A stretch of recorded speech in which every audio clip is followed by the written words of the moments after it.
دوسروں کو حقیر اور ذلیل سمجھنے کی سزا۔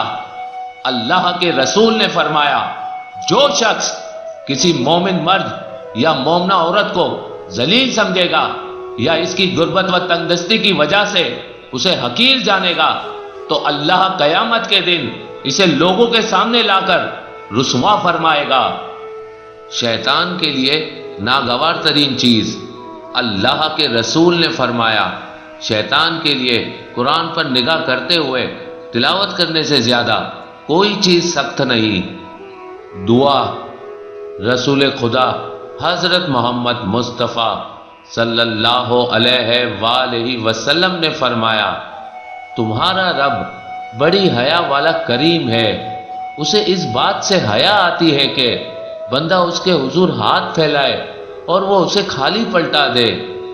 امام زین العابدین علیہ السلام نے فرمایا، مومن کی دعا کے 3 نتیجے نکلتے ہیں، یا تو اس کے لیے ذخیرہ کر لی جاتی ہے، یا جلد قبول ہو جاتی ہے، یا پھر کسی ایسی مصیبت کو ٹال دیا جاتا ہے جو اس پر نازل ہونے والی ہوتی ہے۔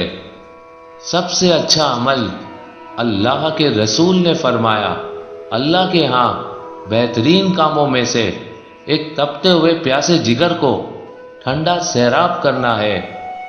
مومن ہر حال میں پاکیزہ ہوتا ہے۔ اللہ کے رسول نے فرمایا، مومن کی مثال شہد کی مکھی کی طرح ہے جو سوائے پاک چیز کے اور کچھ نہیں کھاتی اور پاکیزہ چیز کے علاوہ اور کچھ نہیں بناتی۔ عبادت سے عشق، اللہ کے رسول نے فرمایا، بہترین شخص وہ ہے جو عبادت سے عشق کرتا ہے، اسے دل سے لگاتا ہے، اسے تہہ دل سے چاہتا ہے، اس سے لپٹ جاتا ہے اور اسی کا ہو جاتا ہے۔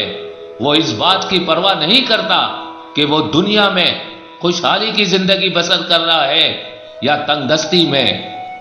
شوہر کے لیے کھانا پکانے کا ثواب، اللہ کے رسول نے خواتین سے فرمایا، جو عورت اپنے شوہر کے لیے مزیدار کھانا تیار کرتی ہے، خدا اس کے لیے جنت میں قسم قسم کے کھانے مہیا کرتا ہے اور فرماتا ہے، دنیا میں کیے ہوئے کام کی جزا میں کھاؤ پیو۔ رسول خدا حضرت محمد مصطفیٰ صلی اللہ علیہ وآلہ وسلم نے فرمایا، مال و دولت کی ریل پیل میں اللہ کو نہ بھولیں۔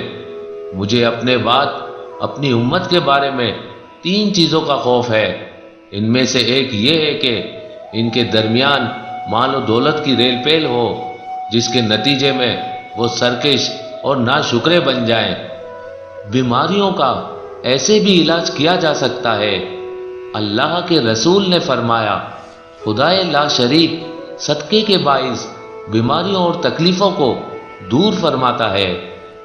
جنت اور بندے کے درمیان حائل 2 بری صفات۔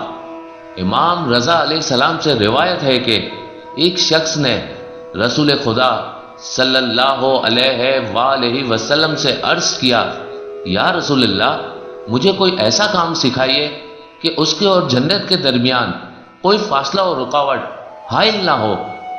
اللہ کے رسول نے فرمایا، غصہ مت کیا کرو اور لوگوں سے کچھ نہ مانگو۔